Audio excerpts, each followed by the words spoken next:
Using this fabulous non-stick stainless pan again, because I just love the caramelization I can get with it.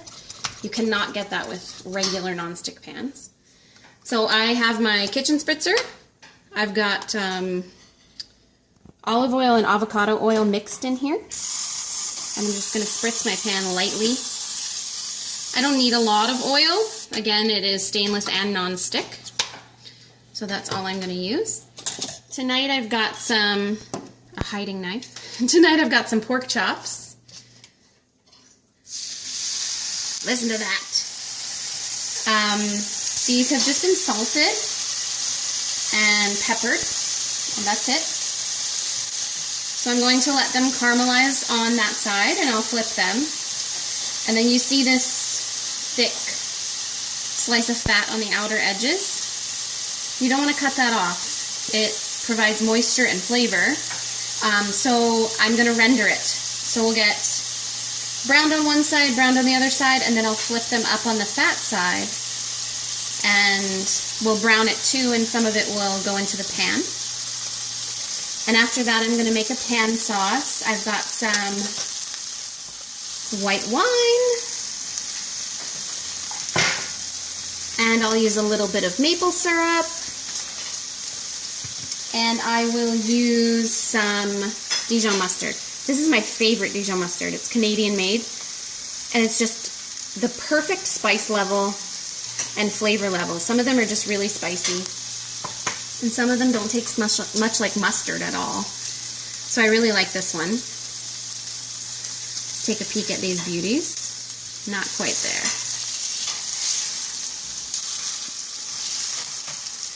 So if you look closely, this pan is stainless, but it has a webbing. That's the closest thing. It looks like clothesline, if anybody knows what that is.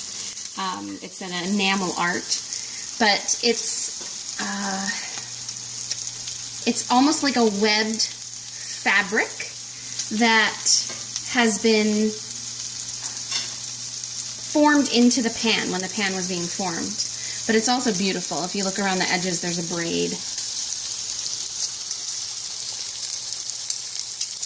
And I might as well show you my beautiful tongs while we're waiting. So these guys stay open when they're down, and then when I flip them up, they lock.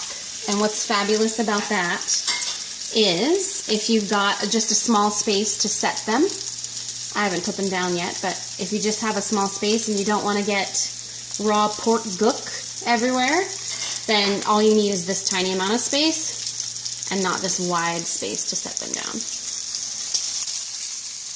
We are getting there. Look at that. So nice. So if any of you cook with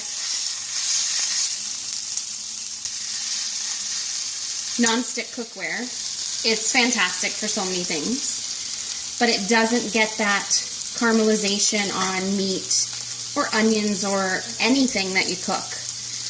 So what's fabulous about this pan is that you're getting the best of both worlds. It's so easy to clean. Nothing sticks to it, as you can see. It's perfect for making fried eggs.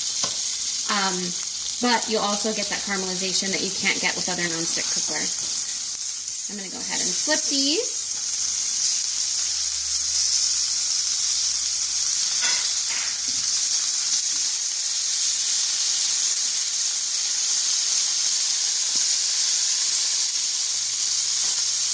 That searing noise doesn't happen on non-stick cookware either.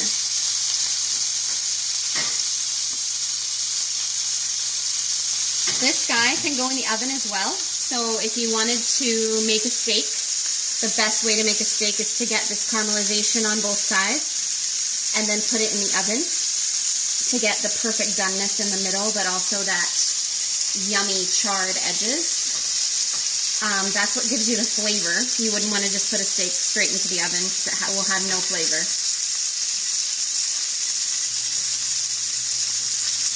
What's great about this too is you can see how little fat is in the pan, but these are still moving around beautifully.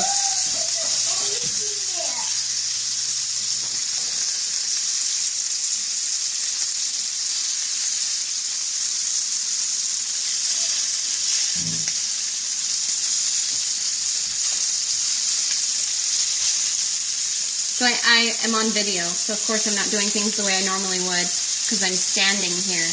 But I always tell my clients, don't touch it. Walk away from the pan for 3 minutes, let it get that beautiful brown on the edges, and don't touch it. If you touch it, you're going to disturb those caramelization spots.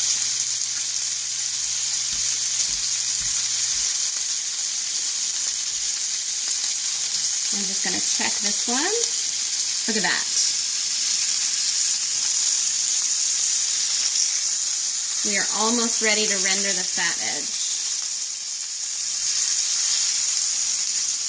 So nice. And I'll actually do the other side too because I was impatient and didn't get that. So I'm flipping it up onto the fat edge.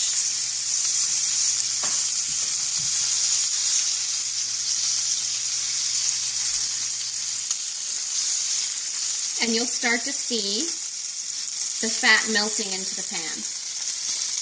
You can see it right here under this pork chop.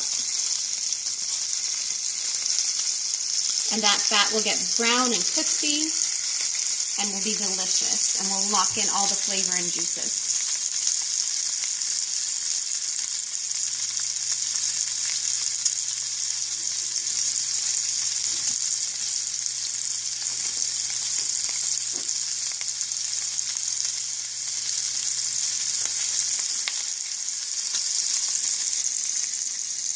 See that brown?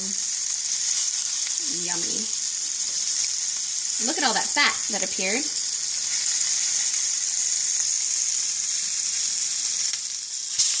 Ooh, knocked them over. This one needs a little longer on the fat edge. These guys I'm going to flip to get the other side. There we go.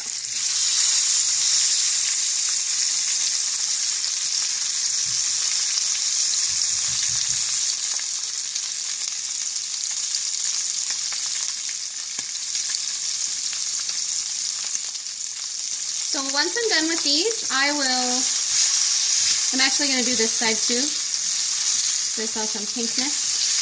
This one doesn't want to work with me. Once I'm done with these, I will splash some wine in there to deglaze the pan.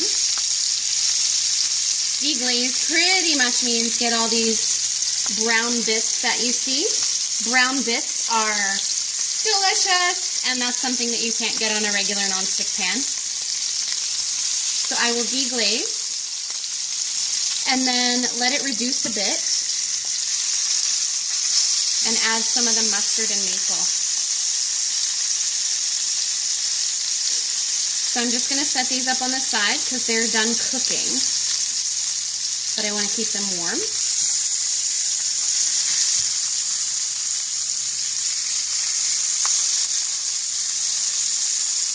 And I'll show you what the other side looks like. This one pork chop does not like me. So all sides are brown. And I'll put them up on the edge.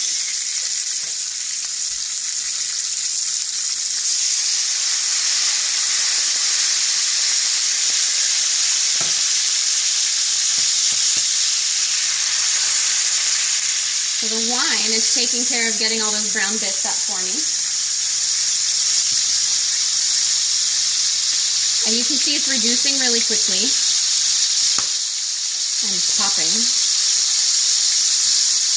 I'll turn it down slightly. This is the maple syrup. Just a little bit for flavor. And then I have my Dijon.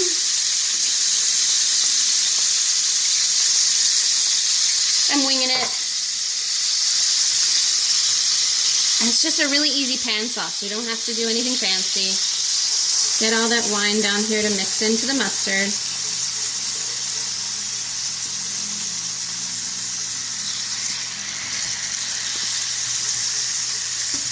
And then I'm going to coat my pork chops in the sauce.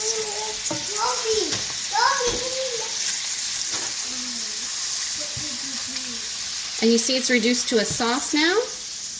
And I'm serving this with some mashed parsnips. Doesn't that look awesome?